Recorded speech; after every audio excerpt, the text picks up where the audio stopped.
တကူထူကြကြိုက်ကမီရှိလေဖျားသမိုင်းပင်လေကမ်းခြေကနေတဖာလုံလောက်မှာရှိတဲ့ကျွန်းပေါ်မှာတိတ်ထားတဲ့ကြိုက်ကမီရှိလေဖျားက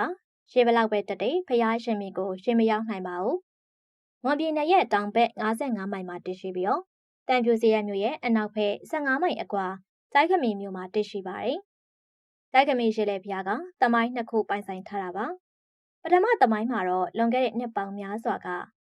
တိတ်တရာစာအမည်ရှိတဲ့ဘရင်ကြီးက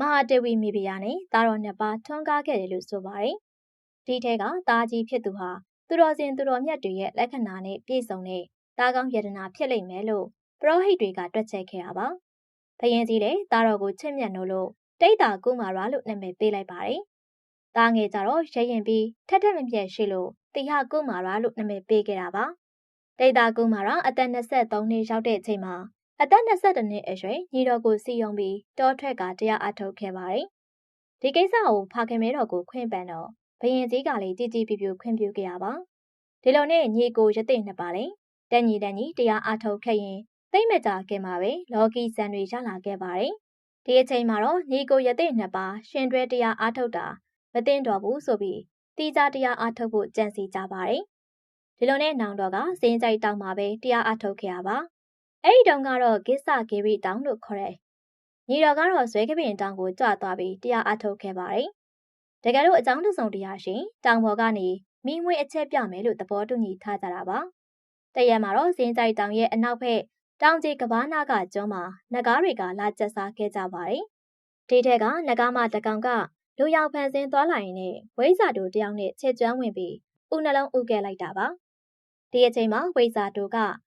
ဒန်နိုင်ခရီးစဉ်ကြောင့်ဟိမွန်တိုင်ရောက်နေခဲ့ပါတယ်။တိုက်ဆိုင်ကျတော့နဂါးမကလည်းနဂါးပြည်ကိုသွားဖို့ဖြစ်လာတော့ဦးနှလုံးကိုတောင်ပြင်မှာဖွဲ့ခဲ့ပြီးပြန်သွားခဲ့ပါတယ်။ဒါကိုတရားကျင့်ပြီးတော့ကဘာမှာခြေညောင်းလက်ဆန့်သွားတဲ့တိတ်တရသေးကတွေးတော့ယူလာပြီးတော့ပြုစုပေးခဲ့ပါတယ်။နောက်ပြီးတော့ညီတော်ကိုမီးရှို့ပြလိုက်ပြီးတလုံးဖွဲ့ပေးခဲ့ပါတယ်။အချိန်တန်တော့တေဥတွေကနေသားယောက်ကြားလေးပြီးမွေးဖွားလာခဲ့ပါတယ်။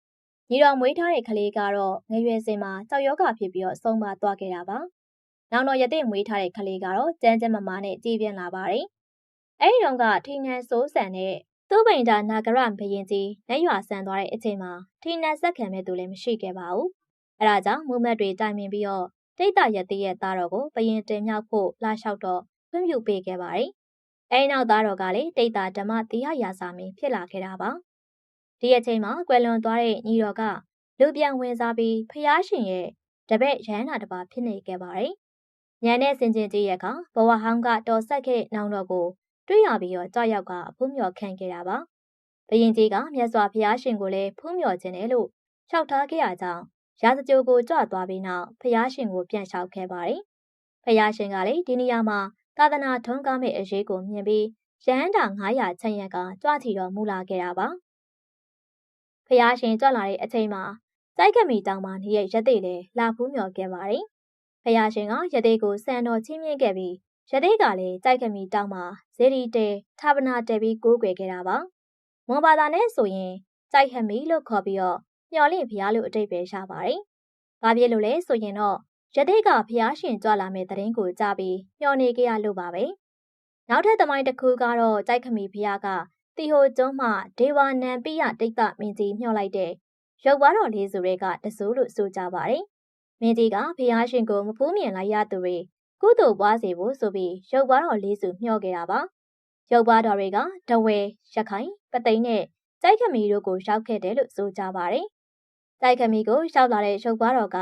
စိုက်ထူကိုအရှင်ရောက်ခဲ့ပြီးစိုက်ဘောလုံးပွဲအမည်နဲ့ထင်ရှားခဲ့ပူပါတယ်ရှင်။ရုပ်ပွားတော်စိုက်ခမီကိုရောက်တဲ့အခါဘယင်မှုပြူတဲ့အားကောင်းမောင်းတဲ့မျိုးသားတွေကကျောင်းဆောင်ကိုကျိုးနေဆွဲပေးပြီးတုတ်တောင်မှမလုပ်ခဲ့ပါဘူး။နောက်ဆုံးတီလာမြေတဲ့မုတ်ဆိုးမတူကဒိတ်ထန်ပြူပြီးတော့ပင်းဆောင်မှသာကြွလာခဲ့တယ်လို့မှတ်တမ်းတင်ထားခဲ့ကြောင်းဝေမျှလိုက်ရင်းဒီကုန်းချိုလိုက်ပါရီ။အဆုံးထိကြည့်ရှုအားပေးခဲ့ကြတဲ့အတွက်အားလုံးကိုကျေးဇူးတင်ပါတယ်။